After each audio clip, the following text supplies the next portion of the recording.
I'll never forget the look on my son's face that day. It wasn't shock, not exactly. It was something colder, sharper, a sudden draining of all the color as though the blood itself had abandoned him. His lips parted, but no words came out. He just stared at me, then at the lawyer, then back at the thick stack of papers in front of us. For the first time in years, he looked like a little boy caught red-handed, and in that moment, I knew my patience had paid off. I had been waiting for weeks, for this exact day, this exact hour, this exact reaction. The trap I had set so carefully, so quietly, had just snapped shut. My son, the one I had raised with love, with sacrifice, with every ounce of strength I had, finally realized what I had done. He thought he was clever. He thought he was the only one capable of deception. But he had underestimated me, the same way so many men in my life had underestimated me before. Before I go any further, let me just say, I may be 72, but I am not a fool. Age gives you wrinkles, yes. It slows your step, it steals your youth, but it also sharpens your mind if you let it. Life gives you scars, but those scars come with wisdom. I've survived too much, worked too hard, and built too much to let anyone, least of all my own flesh and blood, steal it from under me. But if you're new here, listening to my story, don't forget to do me a favor. Hit that subscribe button and tell me where you're watching from. I love knowing where my stories are heard, whether you're in a small town like me or across the world in a bustling city. It matters. It's a way of keeping us connected, especially for those of us who know what it feels like to be underestimated. Now let me take you back, because this story doesn't begin in that lawyer's office, with my son's face pale as chalk. It begins weeks earlier in a much quieter room, with the faint scratch of a fountain pen on thick paper and the rustle of documents spread out across my dining room table. It was supposed to be an ordinary day, a solemn but necessary one. After all, what is a will but a final love letter to the people you leave behind? At least, that's what I thought it was supposed to be. A careful arrangement, a way of saying, I built this, I earned this, and now I leave it in your hands. Do not waste it. Do not squander it. But that day, as I signed my name in slow, steady strokes, I caught sight of something that froze me where I sat. A hand, my son's hand, sliding across the table just a little too casually, the flick of a page where no flick was needed. And then, so subtly I almost thought I'd imagined it, a stack of papers was nudged into place. He didn't know I saw. He thought his body shielded the move from my line of vision. He thought age had dulled my eyes, my instincts. But I saw. Oh, I saw. And though my hand trembled ever so slightly, I kept writing. I kept smiling. I pretended, in that moment, not to notice, because sometimes the most powerful weapon a woman has is silence. I didn't confront him. Not then, not there. The easy thing would have been to slap the table, demand an explanation, shame him into admitting his trick. But I've lived long enough to know that anger is quicksand. It makes you sink faster, traps you in a fight where the other person controls the ground. No, I had something else in mind. I decided, at that very moment, to play a different game. You see, when betrayal comes from strangers, it stings. But when it comes from your own child, it hollows you out. It leaves an ache that keeps you awake at night. And though my son didn't know it, he'd already lost the war the moment he showed me who he truly was. Because once I see someone clearly, I never forget. So I kept quiet. I signed the last page. I let him gather the papers with that smug little smile of his, as though the world already belonged to him. And I thought to myself, you may believe you've outsmarted me, but you have no idea what's coming. And that's where this story truly begins. On the day of the will signing, when I caught my own son trying to steal my legacy right under my nose. But to understand why I didn't explode in fury, why I didn't reveal my knowledge right then and there, you need to understand the years that led up to that moment.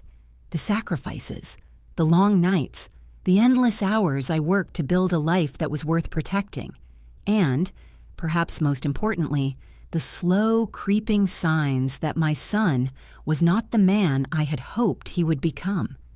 So let me take you back before the pale face in the lawyer's office, before the suspicious flick of a page, back to the very foundations of how a mother learns to fight a war she never asked for. The morning of the signing began like any other. I rose before the sun, as I always do, and sat by the window with my tea. At 72, sleep comes lightly, and mornings have a sacred stillness I cherish. Outside, the garden glistened with dew, the roses I planted decades ago still blooming faithfully. I let the warmth of the cup sink into my palms, steadying me for what I knew would be an important day. For weeks, my attorney had been urging me to finalize my will. "It's practical," he said. "You're healthy, thank God, but none of us are immortal." Better to have everything settled, I agreed, of course. I had worked too hard to let the fruits of my labor dissolve into confusion. My estate wasn't extravagant by billionaire standards, but it was more than respectable. 2 homes, one in town and one by the lake. A portfolio of carefully chosen stocks. The old family jewelry, pearls and emeralds from my grandmother, a few gold bangles from my mother who brought them across the ocean when she married. And yes, the cash reserves I'd guarded like a hawk, built from a lifetime of saving, investing, and running the family store until my bones ached. All told, it was a comfortable nest, enough to give my children security if they were wise, enough to pass on with pride. I sat at the head of the dining table that afternoon, the documents neatly stacked before me. My lawyer, Mr.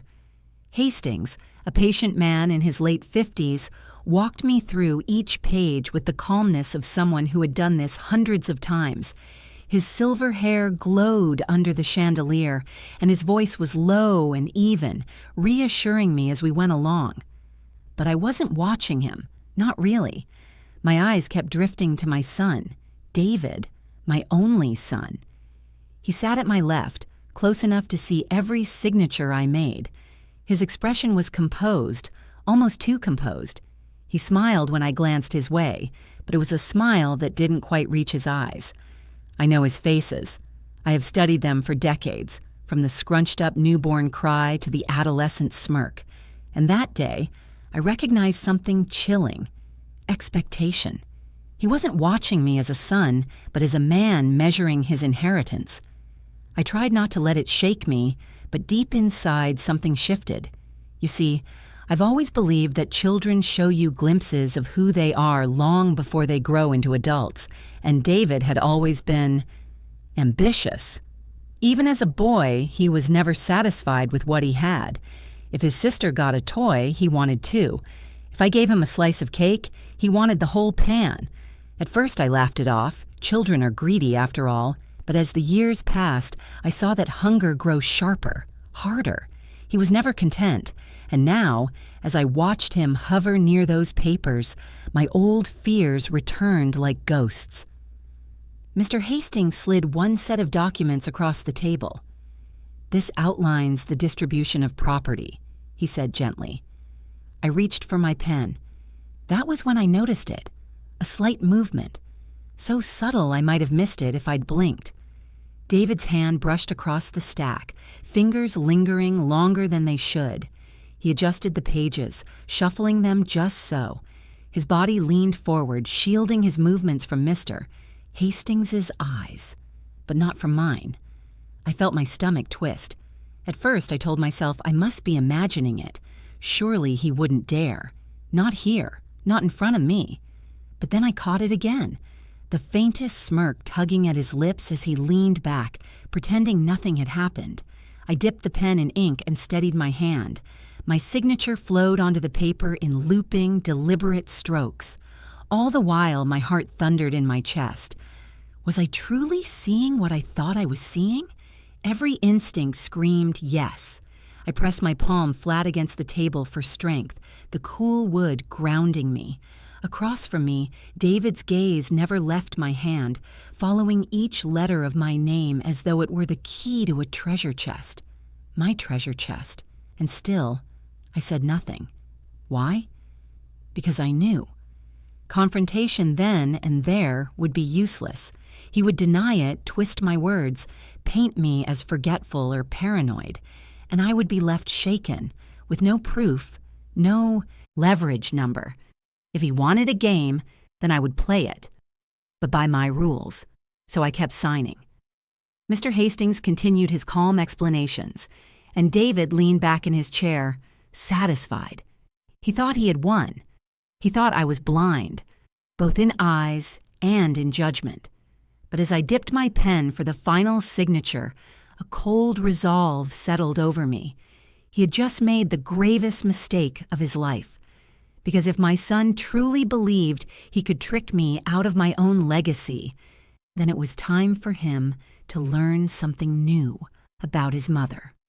I did not survive this long by being easy prey, and so, with a steady hand and a smile that revealed nothing, I signed my name and quietly vowed to myself that when the time came, it would be David, not me, who would be caught unprepared. The pen glided across the page in my practice script, but my eyes weren't on the words. They were on my son. David leaned in again, too close for comfort, his breath almost brushing my shoulder. I could feel his eyes tracing every line of ink, his fingers twitching just inches from the paper. It was then, so blatant I could hardly believe it, that he slipped his hand under the stack, lifted a corner, and slid one sheet forward while tucking another behind. It was so smooth, so calculated, that I realized it wasn't his first time. He didn't fumble, didn't hesitate. He had rehearsed this, perhaps even practiced in front of a mirror like a stage actor preparing for his role. He adjusted the stack, tapping it lightly on the table to even the edges, then leaned back as if nothing had happened. My breath caught in my throat. I didn't let it show. Mr. Hastings, bless him, kept talking in that calm lawyer's tone, his glasses perched at the end of his nose. And this page outlines the specific bequests, jewelry, heirlooms, and personal items. He had no idea, none at all. David gave a slow nod, the picture of an attentive son, but I saw the gleam in his eyes, the small curl of triumph tugging at his mouth. It was the kind of smile that said, "I've gotten away with it." For a moment, I felt my heart ache, not from fear, but from grief. This was my son, my boy. The same child I once held against my chest when he was feverish, the same little hand that clutched mine on his first day of school, trembling until I whispered, "You'll be all right." And here he was, slipping poison pages beneath my nose, trying to steal from me while I was still alive. I forced my face into stillness. My pen scratched out another signature, deliberate and unhurried. Inside, though, my mind was a storm. What had he switched? Did he insert a clause granting himself more?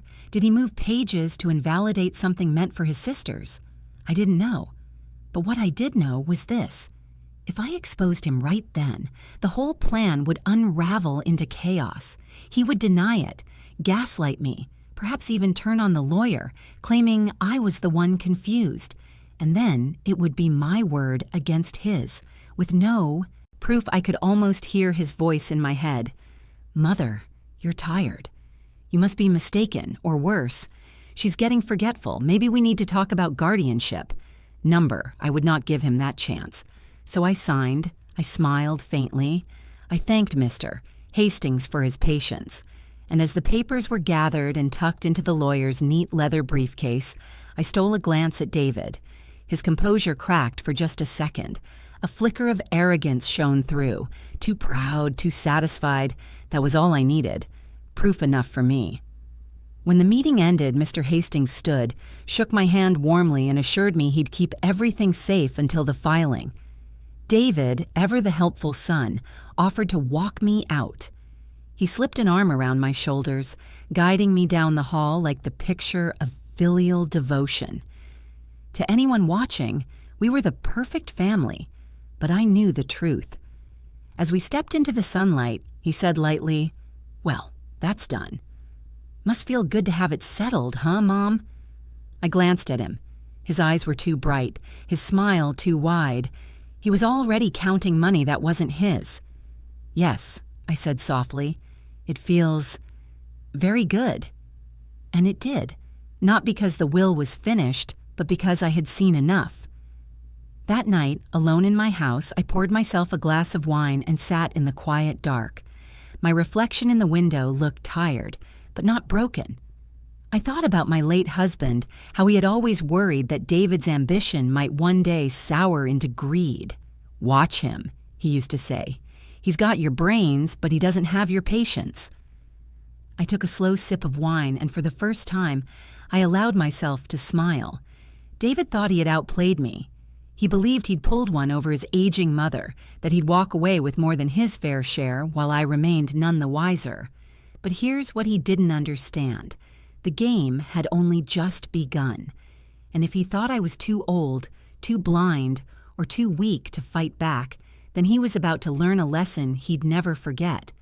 Because when a mother sees her child's betrayal with her own eyes, she doesn't crumble. She doesn't surrender. She waits. She watches. And then, when the time is right, she strikes. That night, sleep refused to come. I lay in bed staring at the ceiling, the shadows of the old oak tree dancing across my walls. Every time I closed my eyes, I saw David's hand sliding across those pages, his smug little smile as he thought himself clever. It played over and over like a cruel reel of film. I turned onto my side, pressing the pillow tighter beneath my head, but it was no use. The ache in my chest wasn't just anger. It was grief. A grief so heavy it seemed to press down on my very bones. Because betrayal from strangers you can harden against. Betrayal from your own flesh and blood, that cuts deeper than any knife. I thought back to the boy I once knew. David had been my miracle child. After years of trying, after losing 2 pregnancies that nearly broke me, he came into this world wailing and fierce, with a shock of dark hair and fists clenched, as though ready to fight life itself. I remember holding him for the first time, tears streaming down my face, whispering promises I thought I could keep forever. "You'll never go without. You'll always know you're loved. I'll protect you, no matter what." And I did protect him. Lord, how I protected him. When he was 5 and scraped his knee climbing the apple tree, I was the one who cleaned his cut and kissed his tears away. When he struggled with his schoolwork, I stayed up late, guiding his small hand across paper, sounding out every word with him until his eyes grew heavy. And when his father died suddenly, oh, that terrible winter when the world seemed colder than ever, I became both mother and father to him. I worked twice as hard. I smiled twice as often.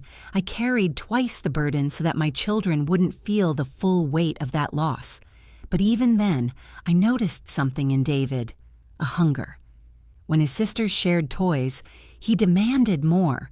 When he received gifts, he measured them against others. Nothing was enough. If I praised him, he wanted more praise. If I gave him an inch, he took a mile. At first, I told myself it was just childhood selfishness. "He'll grow out of it," I said. "All children are greedy at times." But David never grew out of it. He grew into it. As a teenager, he sulked when I couldn't afford the expensive sneakers he wanted. He borrowed money from friends and never paid it back. He argued when curfews didn't suit him, claiming that rules were unfair and that he deserved more freedom. And when I tried to correct him, he'd look at me with those cold eyes that didn't belong to the boy I once cradled. His sisters noticed too. "Why does David always think the world owes him?" one of them asked me once. I didn't have an answer. I only told her to be patient, to love him anyway. Because isn't that what mothers do? We hope. We forgive. We wait for the better nature to rise. But now, decades later, here I was, staring into the truth I had long tried to deny. That hunger in him had only sharpened with age, and now it had led him to my table, reaching not for toys or sneakers, but for my very legacy. I sat up in bed, wrapping my shawl around my shoulders, and shuffled to the window.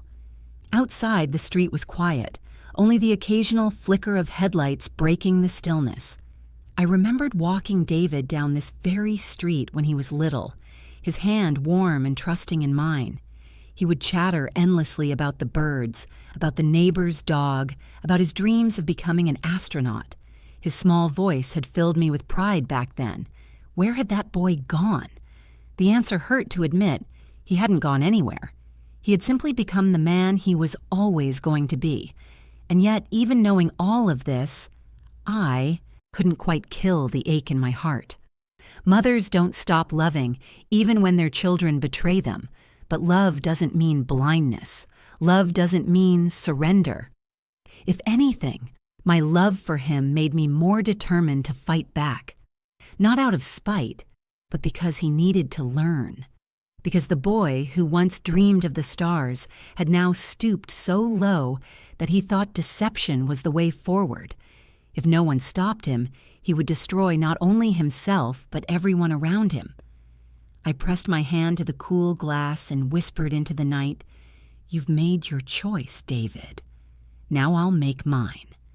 And as I turned back to bed, I felt something inside me harden, a resolve, a steel I hadn't felt in years. He thought I was weak. He thought age had dulled me, but he had forgotten one very important thing. I am his mother, and no one, not even my own son, outsmarts me in my own house. The very next morning, I asked Mr. Hastings if we could meet privately. I told David I needed a day to myself, that I was feeling tired after the signing. He seemed unconcerned. He had no reason to suspect that I'd noticed his little sleight of hand. That arrogance worked in my favor. Mr. Hastings welcomed me into his office with the same quiet courtesy he always showed. The room smelled faintly of leather and old books, the kind of place where secrets could safely rest. Sunlight poured in through the high windows, glinting off the rows of law volumes behind his desk.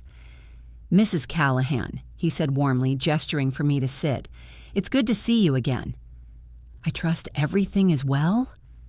I lowered myself into the chair across from him, folding my hands neatly in my lap. "Well enough," I said, forcing a smile, "though I do have some questions."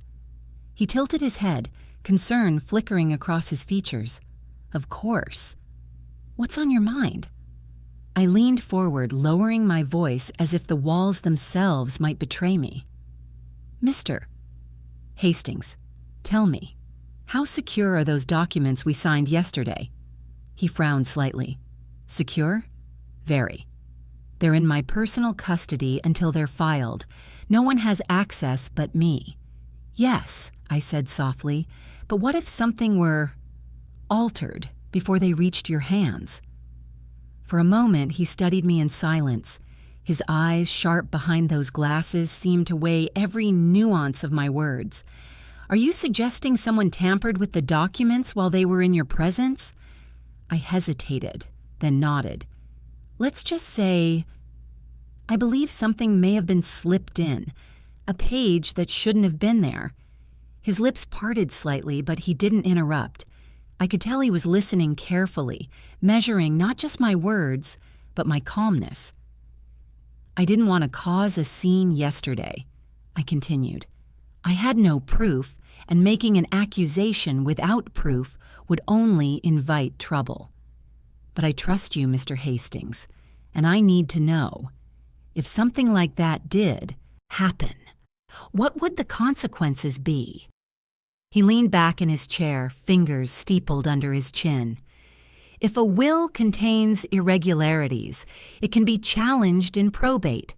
Any suspicious insertions would need to be proven fraudulent, of course, but the courts take such matters very seriously." I nodded slowly, though my heart was beating faster than I let on. "And if I wished to outmaneuver such a scheme, would there be a way?" For the first time since I'd known him, I saw the faintest hint of a smile tug at his lips. not a mocking smile, an approving one. "You always were a shrewd woman, Mrs. Callahan.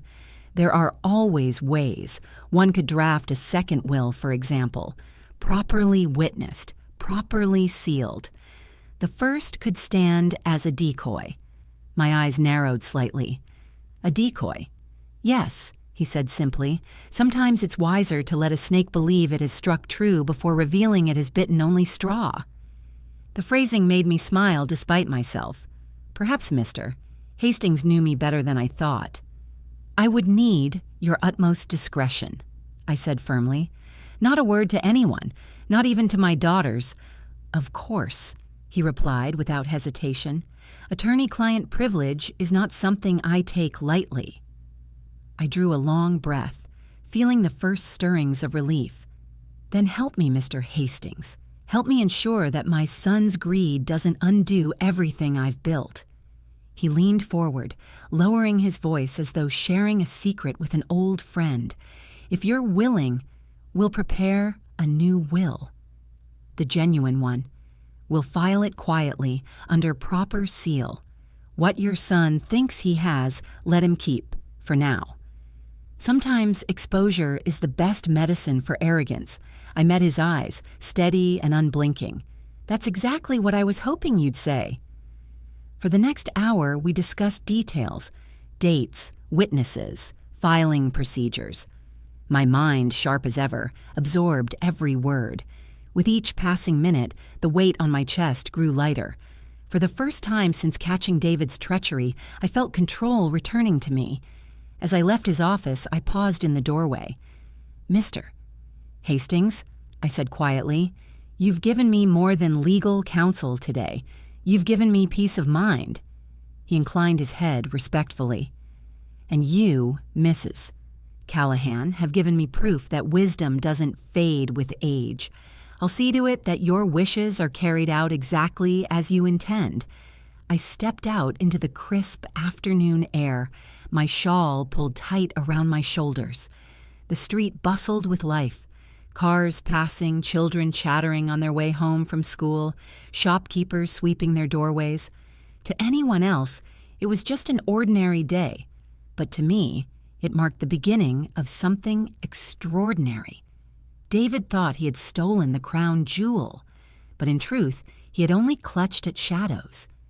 The real treasure remained safe, hidden in plain sight, waiting for the perfect moment to be revealed. And I, his mother, would be the one to decide when that moment came. When I returned home from Mr. Hastings' office, I felt lighter than I had in weeks. Not because the problem was solved, far from it, but because I finally had a plan. And a plan, no matter how dangerous the game, is a kind of armor. I closed the front door behind me, set my purse on the hall table, and walked slowly into the living room. The house was quiet, filled with the echoes of decades gone by. The family portraits on the walls seemed to watch me, my late husband's stern eyes reminding me of the warning he had once given. David's ambition could eat him alive. Don't let it eat you too. Well, I wasn't about to. That night, I sat at my writing desk with a single lamp glowing, the house bathed in silence. I pulled out a blank notebook, the kind I used to jot grocery lists or garden notes. But this was no list. This was my blueprint for survival. At the top of the page, in steady handwriting, I wrote, "Plan for David." I began outlining step by step, my mind clear and focused. 1. Let David believe he's succeeded. Do not confront him. Do not show suspicion. 2. Work with Hastings on the genuine will, properly filed, sealed, untouchable. 3. Leave decoy documents accessible, something he can cling to, something that feeds his arrogance. 4. Wait. Time is my ally. The more he believes in his own cleverness, the deeper he will sink. 5. Reveal. Only when the stage is set. I underlined that last part twice. For days, I rehearsed my role as though preparing for a play. To David, I would remain the doting mother, grateful, trusting, even vulnerable. I would not change my tone, not withdraw my warmth. If anything, I would lean into it, just enough to soothe his suspicion. And so, when he stopped by later that week with groceries, an uncharacteristic gesture, I smiled and thanked him as though nothing was amiss. He unpacked the bags with practiced ease, slipping comments into the air like barbed hooks. "You must feel relieved now, Mom," he said, placing a carton of milk in the fridge. "Everything's settled, everything's secure. You don't have to worry about a thing anymore." I kept my back to him, rinsing lettuce in the sink. "Oh, yes," I replied lightly. "It feels good to know it's all taken care of." He didn't see the faint smile on my lips. At night, when the house was quiet, I rehearsed my lines for the day of the reveal. I pictured his face, how the color would drain, how the arrogance would crumble. The thought gave me strength, but crafting the plan wasn't only about paperwork, it was also about shoring up defenses. I began organizing my affairs with precision, bank accounts cross-checked, jewelry inventoried, property titles reviewed. Anything David might attempt to seize, I locked down with proof and witnesses. My daughters noticed the sudden energy in me. One of them asked, "Mother, are you sure you're not overexerting yourself?" I only smiled. "I'm just putting things in order," I told her, and she nodded, unaware of the deeper meaning. Meanwhile, Hastings proved a steady ally. He called one evening to say, "The second will is drafted. We'll file it under seal by next week. Only you and I will know." His voice was calm, confident. I clutched the phone tightly, gratitude washing over me. "Thank you," I said. "You've no idea what this means." "I do," he replied simply. "And Mrs. Callahan, let him underestimate you. That's half the battle won." So I did. Every time David visited, I watched him closely. His manner grew bolder, more careless, as though my wealth were already his. He made comments about future plans and when things are easier for me. Once, when he thought I wasn't listening, I heard him on the phone in the garden, boasting to someone about changes to the will. It almost broke me to hear it, but I steadied myself. A snake is most dangerous when it believes it's already struck. The decoy documents, meanwhile, I left where I knew he could find them if he ever snooped, tucked neatly in my desk drawer, looking official enough to reassure him. They were nothing but copies of drafts. Hastings and I had already discarded, with just enough markings to seem real. Would David take the bait? I had no doubt. His pride wouldn't allow him to question it. And so, as the days slipped into weeks, I played my part. The loving mother, the trusting matriarch, the woman too old and too frail to notice what was happening under her nose. But inside, I was sharper than ever. Every move was calculated, every word measured. I was weaving a web, one thread at a time, knowing that soon enough my son would find himself tangled in it with no way out. And when that moment came, he would learn the truth. That age is not weakness, and that sometimes the quietest person in the room is the one holding all the power. In the weeks that followed, I began to notice a change in David. It wasn't sudden, not like the flick of a switch, but gradual, like a mask slipping just enough to reveal the face beneath. At first it was small things, a comment here, a glance there. When we sat together for Sunday dinner, he would speak as though decisions were already his to make. "Once things are settled," he said casually one evening, swirling his wine, "maybe we should think about selling the lake house. It's a lot of upkeep, don't you think? I nearly dropped my fork. We should think. The lake house was mine. It had been my husband's pride and joy, the place where he taught the children to fish, where we celebrated birthdays and anniversaries under the stars. Yet here was David, speaking as though it were already in his possession, as though I had already vanished from the earth. I caught my daughters exchanging uneasy glances, but neither of them spoke. They had always been cautious around their brother. He had a way of dismissing their opinions, cutting them off with a sharp word or a roll of his eyes.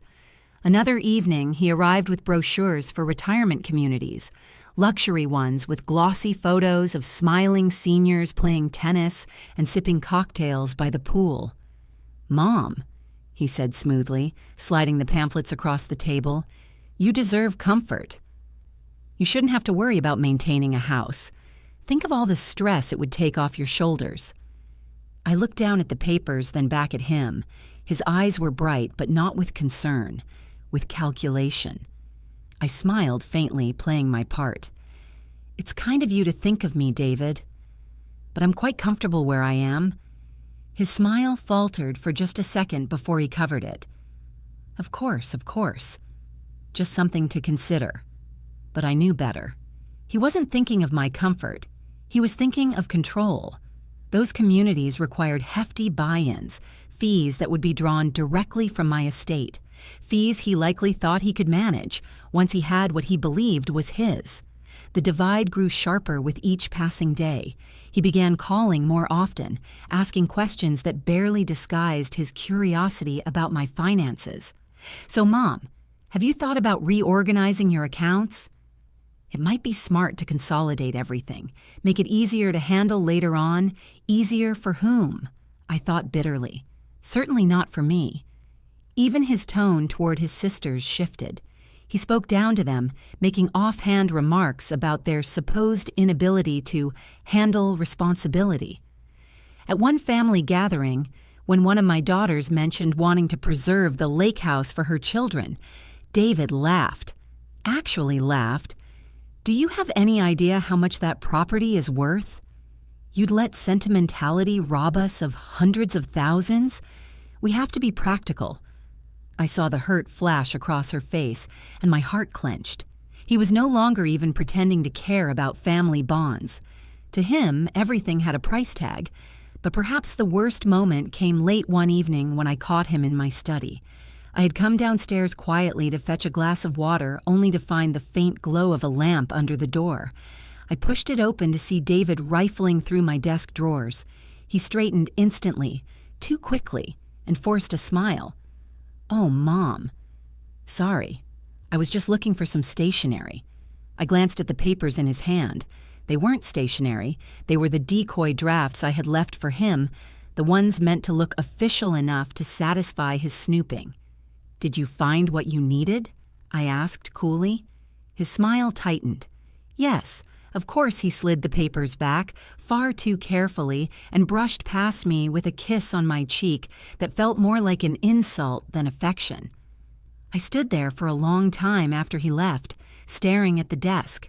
My plan was working. He had taken the bait, but the confirmation left me with a hollow ache. This was my son, the boy I once held against my heart. And now he was prowling my house like a thief in the night, convinced he was clever enough to outwit me. The divide between us had become a canyon, vast and echoing. And yet I forced myself to smile in his presence, to play the doting mother. Because the deeper his arrogance grew, the harder his fall would be. And fall he would.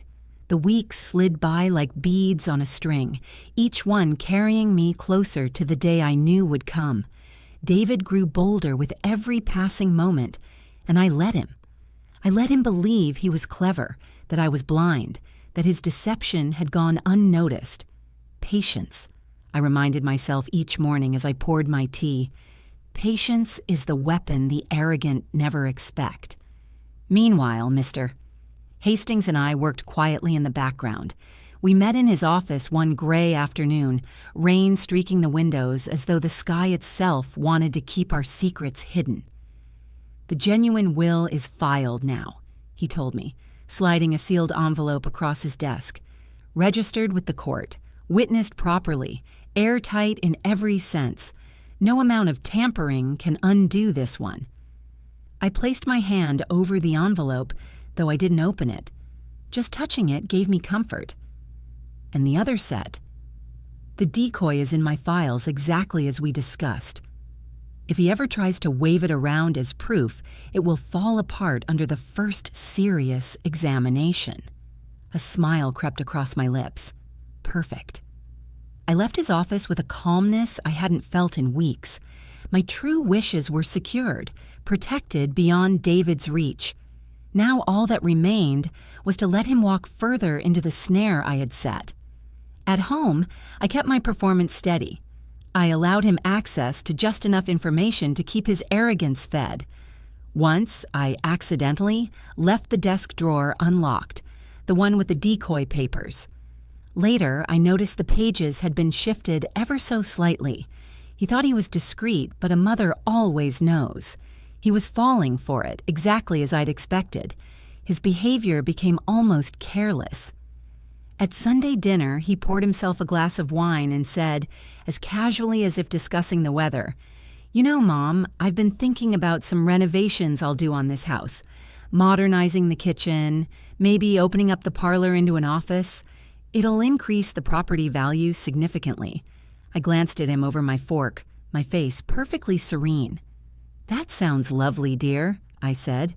He smiled smugly, unaware that his words only deepened the chasm between us. My daughters, however, were not blind. After dinner, one of them pulled me aside in the kitchen. "Mother," she whispered, her eyes wide, "why does David keep talking like you're not even here anymore?" I touched her hand gently. "Let him talk," I said softly. Sometimes people reveal more in their arrogance than they ever would under questioning. She frowned but didn't press further, and I was glad. The fewer who knew of my plan, the better. In the evenings, when the house was quiet, I allowed myself small moments of reflection. I would sit in the study, the lamplight soft against the walls, and read over old letters from my late husband. One in particular stuck with me, written in his firm, steady script. "If ever the day comes when someone tries to take what's yours, don't fight in the open. Outthink them, outsmart them. That's how we built this life, and that's how it must be protected." Those words became my mantra. David's confidence grew to the point of carelessness. One afternoon, I overheard him on the phone again, pacing the garden. "It's done," he said, his voice low but brimming with satisfaction. "The papers are in place." She has no idea. By the time she's gone, it'll all come to me. I stood in the kitchen doorway, watching him through the window, the receiver pressed to his ear as though he were a general delivering news of a conquered battle. My hand tightened on the counter, but my face remained calm. Let him gloat, I thought. The higher he climbs, the harder the fall. And still, I smiled when he came back inside, wiping his shoes on the mat, oblivious to the storm gathering around him. The trap was nearly ready. Hastings and I had set every piece in place. The genuine will, unshakable. The decoy, bait for David's greed. My silence, the rope tightening around him with every passing day. All that remained was to choose the moment of unveiling. It had to be perfect, undeniable, public enough that he could not weasel his way out with charm or excuses. That moment, I knew, would come at Hastings' office, a final meeting, a gathering where David believed he would walk away with triumph, and instead he would walk away with nothing but the weight of his own disgrace. Until then, I played my role flawlessly. The patient mother, the trusting widow, the woman who seemed not to notice the way her son's eyes gleamed with greed. But inside, I was counting the days, because soon, very soon, the trap would snap shut. The day of reckoning didn't arrive suddenly. It was carefully chosen. Mr. Hastings called me one morning, his voice steady as always, though I detected a subtle weight behind his words. "Mrs. Callahan," he said, "it's time we scheduled the formal review. Standard procedure, of course. But it will give us the opportunity to ensure everything is in order. I suggest you bring David along. He'll want to hear it directly." I smiled to myself, though he couldn't see it through the phone. "Yes," I said. "That sounds like an excellent idea." When I told David later that day, his reaction was everything I had expected. His eyes lit up with thinly veiled triumph, and he pressed a hand against my shoulder in a mockery of tenderness. "Smart move, Mom," he said smoothly. "Best to keep everything transparent. I'll clear my schedule. Wouldn't want to miss it." Of course he wouldn't. He thought this was his coronation. In the days leading up to the meeting, I went about life as usual, but inside I was tightening every string of my plan. I rehearsed my composure in the mirror, practiced keeping my face neutral even when I longed to spit out the truth. My late husband's words echoed in my mind. Don't fight in the open. Outsmart them. On Sunday, my daughters came for dinner. David was absent, claiming a business engagement, though I suspected he was too busy plotting his future empire to bother with family meals. The girls and I sat around the table, laughter warming the room for the first time in weeks. But when conversation lulled, one of them sighed. "Mother," she said, "have you noticed David's been different lately?" I stirred my tea slowly. "Different how?" "Colder," she whispered, as if he's already made decisions without us. "Sometimes I feel like he's waiting for something." I met her eyes, seeing both worry and sadness there. I reached across the table, squeezing her hand. "Don't fret," I said softly. "The truth always comes to light in the end." She didn't understand the full meaning of my words, but she smiled faintly and let it go. The night before the meeting, I barely slept. I paced the length of my bedroom, pausing at the window to stare at the darkened street. My mind played through every possibility. What if David denied everything? What if he turned the tables, accused me of confusion? But then I reminded myself I had Hastings. I had the genuine will. I had proof. And most importantly, I had patience. The morning dawned crisp and clear, sunlight streaming through the curtains like a blessing. I dressed carefully, choosing a deep navy suit I hadn't worn in years. It gave me strength, reminded me of the woman I used to be, sharp, commanding, unafraid. When David arrived to pick me up, he whistled low. "You look ready for battle, Mom." I smiled, adjusting the brooch on my lapel. "Don't be silly, it's just a meeting." He chuckled, completely oblivious to the truth behind my calm tone. The drive to Hastings' office felt longer than usual. David filled the silence with idle chatter about investments, renovations, long-term plans for the estate. Every word was another nail in the coffin of his arrogance. I nodded politely, offering the occasional hum of agreement, but inside my resolve only grew. When we arrived, Hastings greeted us at the door, his face as unreadable as ever. "Mrs. Callahan David, please come in." We entered the conference room, the long, polished table gleaming under the lights. Papers were neatly arranged, pens lined up with military precision. David sat down quickly, his posture confident, almost cocky. I took my seat across from him, folding my hands in my lap, steady as stone. Hastings cleared his throat. "Today is simply to review and confirm the final provisions of your mother's estate plan. Standard procedure." David leaned back, arms crossed, a faint smirk tugging at his lips. "Of course. Transparency is important." I met Hastings' eyes briefly, and he gave the slightest nod. The stage was set. My heart beat steady in my chest, not with fear, but with anticipation. Weeks of patience, of silence, of careful performance, all leading to this. David thought he was walking into a victory lap. He had no idea he was walking into his undoing. And as Hastings began to read, I allowed myself one small thought, quiet and triumphant. The game is almost over. The conference room was silent except for the crisp shuffle of papers. Mr. Hastings adjusted his glasses, his silver hair catching the light, and began to read in that calm, deliberate tone of his. This document, the last will and testament of Mrs. Eleanor Callahan. I watched David as the words fell into the air like stones dropped into water. His posture was relaxed, his fingers drumming idly against the polished table, a man certain of victory. He had no idea what was about to hit him. Hastings continued, "I, Eleanor Callahan, being of sound mind and body, hereby bequeath." David leaned forward slightly, his smirk widening. He thought he knew every line. He thought he had arranged them himself. "To my daughters, Margaret and Claire, joint ownership of the lake house property, to remain within the family. The smirk faltered. Just slightly, but I saw it. His eyes flicked to me, then back to the page. Hastings went on, unbothered by the shift in the room. To my grandchildren, equal shares of the family trust, to be held until they reach maturity.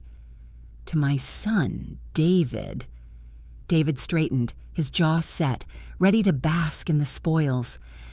A modest inheritance of $100,000 as acknowledgement of his place within the family, with the remainder of the estate, distributed among my heirs as specified silence.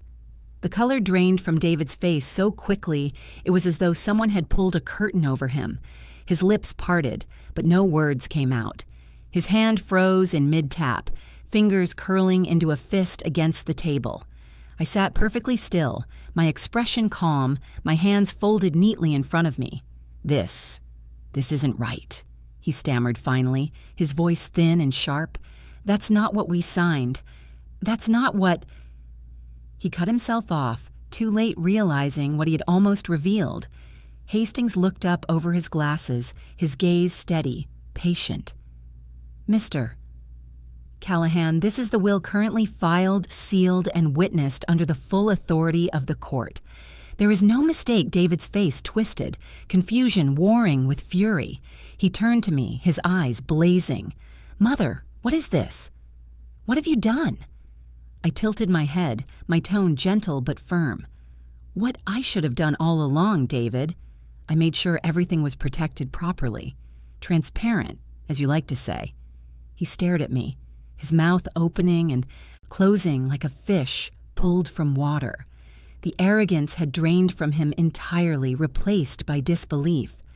"This can't be," he whispered almost to himself. "I made sure—" Again he cut himself off, too late. The silence that followed was thick, suffocating. The only sound was the faint creak of his chair as he shifted restlessly, his confidence unraveling in real time. Hastings cleared his throat, breaking the tension with his professional calm. "All provisions are clear. If you wish to contest, of course, you have the right to pursue legal action. But I must advise you, Mr. Callahan, the burden of proof is heavy, and any suggestion of tampering will not serve you well." The implication hung in the air like a blade. David's face went from pale to flushed, anger burning in his cheeks. He pushed back from the table, standing abruptly, his chair scraping loudly against the floor. "This is insane. You can't just—" He stopped himself again, biting down on his own words, but his eyes betrayed him. He knew exactly what had happened. He had walked straight into my trap. I rose slowly, my movements measured, deliberate. I met his gaze without flinching. "Sit down, David," I said quietly. "Throwing a tantrum won't change the truth." His fists clenched at his sides. For a moment I thought he might explode entirely, but then he faltered, his breath ragged, his eyes darting between me and Hastings like a cornered animal. He sank back into his chair, shoulders tense, his smirk gone, replaced with something far more satisfying: fear. In that silence, I felt the weight of weeks, months, perhaps years of disappointment lift from my chest. My son, who had thought himself so clever, had just realized the depth of his miscalculation.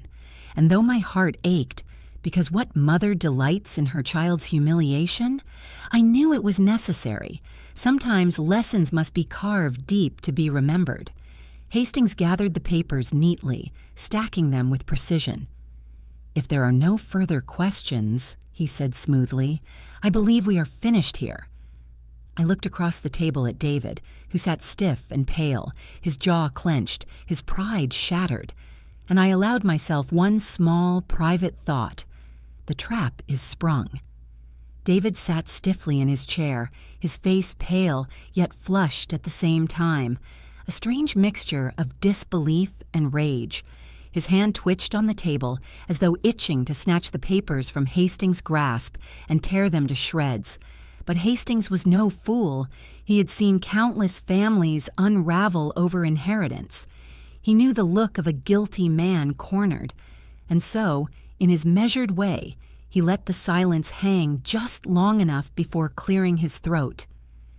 "There is something else," Hastings said calmly, sliding open a leather folder at his side. "Out of an abundance of caution, I retained copies of the original signing session. Every draft, every markup, every page filed and time-stamped, he set, a neat stack on the table, the papers crisp, bearing the date and my signature. These remain unaltered. And these—" He reached for another stack, thinner, less polished. "These were the extraneous pages I discovered slipped into the folder after our initial session." David's head jerked up. His eyes widened. That's ridiculous. Those aren't mine." Hastings didn't even blink. "They were found in the set you handled, Mr. Callahan. And you should know, every page in my office is tracked, numbered, logged. If anything appears that does not belong, it is obvious." David swallowed hard, but his voice shot up, shrill and desperate. "You're mistaken. You're both mistaken. I didn't—" "David." My voice cut across his protest, low and steady. It was the first time I had spoken since the reading. He froze, his gaze snapping to mine. "Do not insult me further with lies," I said quietly. "I watched you. I saw you switch those pages with my own eyes." The color drained from his face entirely this time. He opened his mouth, then shut it again. For once in his life, he had no words. Hastings folded his hands over the documents. "It is fortunate, Mrs. Callahan, that you brought your concerns to me immediately afterward. I took the liberty of retaining not only the genuine documents, but also these suspicious ones. Should this ever reach the court, they will speak for themselves." The air in the room grew heavy. David shifted, his bravado crumbling with each passing second. His confidence had been paper thin, and now it was torn to ribbons. "You planned this," he muttered bitterly, his voice barely above a whisper. "Both of you." "You set me up." I leaned forward, my eyes locked on his. "No, David. You set yourself up. You thought you could outsmart me. You thought I was too old, too blind, too weak to notice. You wanted to cheat your own family, your sisters, your nephews, your nieces, and you did it with my signature still drying on the page." He flinched, but I didn't relent. "If you feel trapped, it is only by your own hand." For a long moment, the only sound was the ticking of the clock on the wall. Then Hastings spoke again, his voice crisp, professional. "Mr. Callahan, you should also be aware, tampering with a legal document of this kind is not merely unethical. It is criminal. Fraud, forgery, intent to deceive. If your mother wished, we could place this evidence before the authorities." David's head snapped toward him, panic flickering across his features. No, that's not necessary. We don't need to escalate things." "How convenient," I said, my tone laced with quiet steel. He turned back to me, desperation in his eyes. "Mother, please."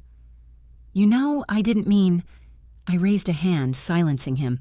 "Do not call me mother now, as though the word will shield you. You made your choice the day you slid those pages across my table. I gave you life, David, and you repaid me with deceit." His mouth worked soundlessly. His arrogance had been stripped away, leaving only a hollow man caught in the web of his own greed. Hastings began gathering the documents, stacking them neatly once more. "The matter is clear," he said. "The genuine will stands. Any attempt to challenge it will only draw more scrutiny upon yourself, Mr. Callahan, and I assure you, the evidence is not in your favor." David's shoulders sagged, his fists unclenched, his gaze falling to the table. For the first time in years, he looked small to me, not the towering figure of entitlement, but the boy who had lost his way.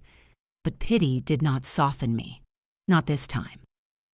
"You will live with the choices you've made," I said quietly, "and perhaps someday you will understand that money cannot replace integrity.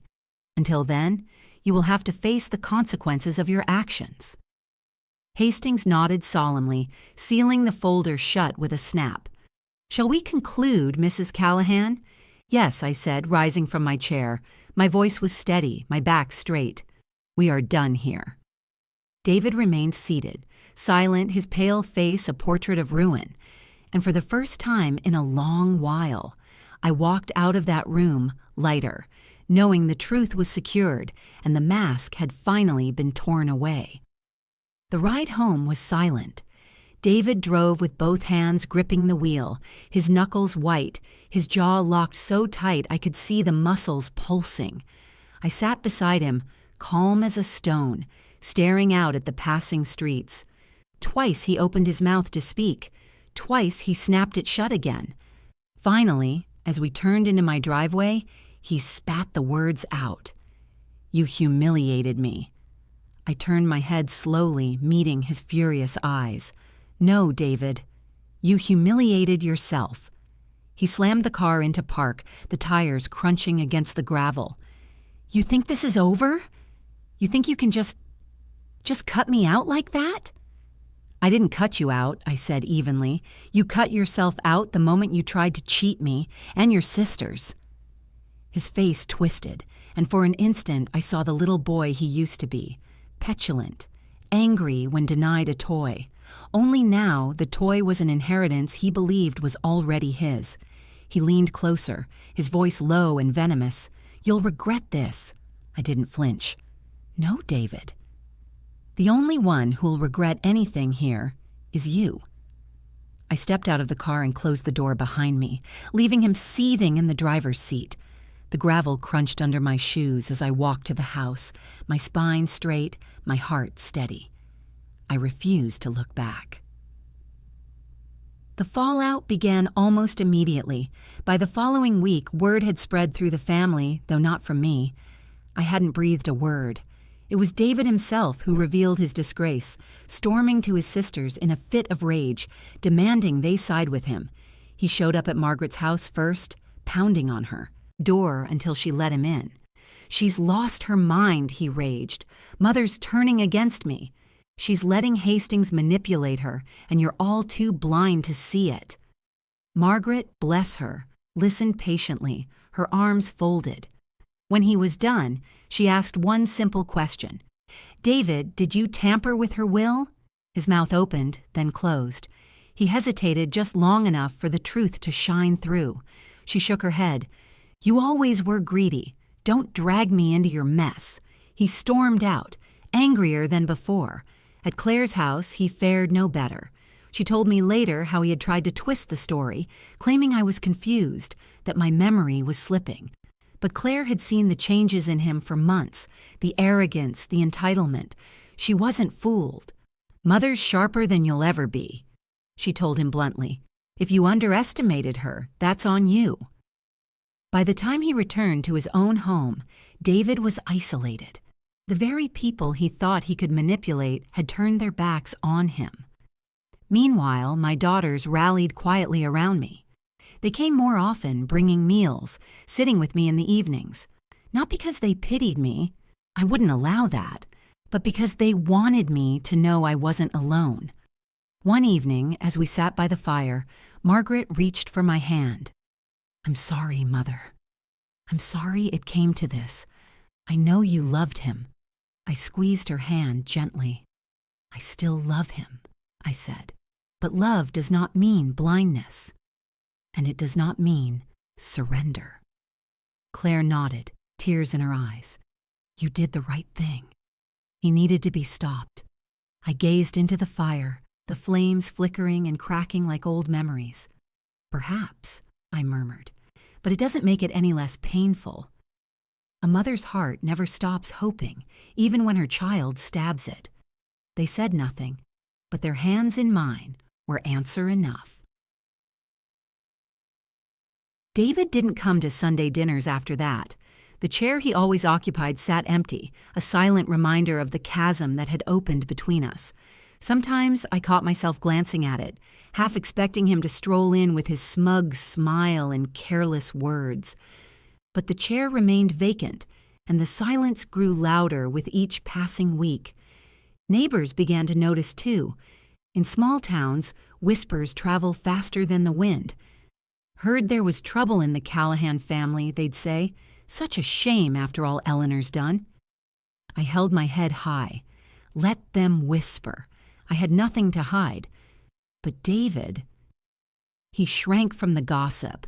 Once so proud, so eager to display his supposed victories, now he slunk through town with a tight jaw and narrowed eyes. He knew the story was out and he couldn't control it. And still, despite everything, a part of me hoped he would come to me one day, not to demand, not to deceive, but to apologize, to look me in the eye and say he was sorry. But that day never came. Instead, I was left with the bitter truth. The family divide had deepened beyond repair. My daughters stood with me, steady and loyal. My son stood alone, nursing his pride like a wound he could never let heal. And I stood in the middle, loving them all, but knowing love was not enough to bridge a canyon carved by greed.